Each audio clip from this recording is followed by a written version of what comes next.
ഇന്ത്യക്ക് നന്ദി പറഞ്ഞ് താലിബാൻ. അഫ്ഗാനിൽ അധികാരം പിടിച്ചെടുത്ത താലിബാനുമായി ഇന്ത്യൻ പ്രതിനിധികൾ നടത്തിവരുന്ന നയതന്ത്ര ചർച്ചകളെ തുടർന്നാണ് താലിബാന്റെ വിദേശകാര്യമന്ത്രി അമീർ ഖാൻ മുത്തഖി ഇന്ത്യൻ പ്രതിനിധികളുമായി കൂടിക്കാഴ്ച നടത്തിയത്. ഇതേ തുടർന്നാണ് താലിബാന്റെ വിദേശകാര്യ പ്രതിനിധി എക്സിൽ ഇന്ത്യക്ക് നന്ദി അറിയിച്ചുകൊണ്ടുള്ള പോസ്റ്റ് പങ്കുവച്ചത്.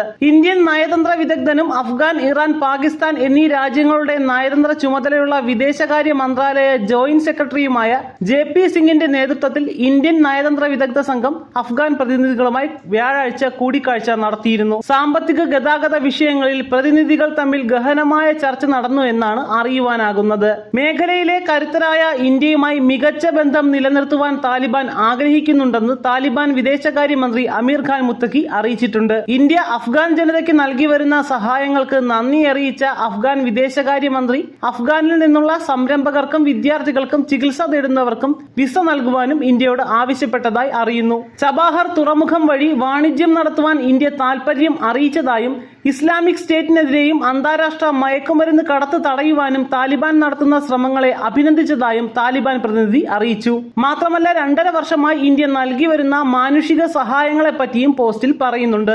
താലിബാൻ ഭരണകൂടത്തെ ഇന്ത്യ അംഗീകരിച്ചിട്ടില്ലെങ്കിലും ഇത്തരം നയതന്ത്ര ചർച്ചകൾ ഇന്ത്യ തുടരുകയാണ്.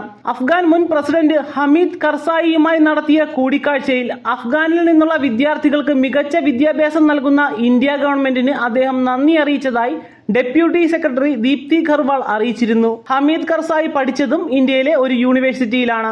അതേസമയം അഫ്ഗാനിൽ അധികാരത്തിൽ വന്ന നാൾ മുതൽ അയൽ രാജ്യമായ പാകിസ്ഥാനുമായി അകന്നുകൊണ്ടിരിക്കുകയാണ് താലിബാൻ. രാജ്യങ്ങൾ തമ്മിലുള്ള അതിർത്തിയിൽ സംഘർഷം രൂക്ഷമായിക്കൊണ്ടിരിക്കുകയാണ്. പാക് അധീനതയിലുള്ള പ്രദേശങ്ങൾ അഫ്ഗാനിസ്ഥാനുമായി കൂട്ടിച്ചേർക്കുമെന്ന തരത്തിലുള്ള നിലപാടുകൾ താലിബാൻ അടുത്ത കാലത്ത് സ്വീകരിച്ചിരുന്നു. ഈ അവസരത്തിലാണ് താലിബാൻ ഗവൺമെന്റ് ഇന്ത്യയോട് അടുക്കുന്നത്. 2024 200 കോടിയുടെ സഹായം അഫ്ഗാനിസ്ഥാന് നൽകുവാനാണ് ഇന്ത്യ പദ്ധതിയിടുന്നത്. കഴിഞ്ഞ 20 വർഷമായി അഫ്ഗാനിസ്ഥാന് ഏറ്റവും കൂടുതൽ മാനുഷിക സഹായം നൽകുന്ന രാജ്യം ഇന്ത്യയാണ്. താലിബാനുമായി അമേരിക്ക സന്ധി ചെയ്യുന്നതിൽ ശക്തമായ എതിർപ്പ് പ്രകടിപ്പിച്ചിരുന്നു ഇന്ത്യ.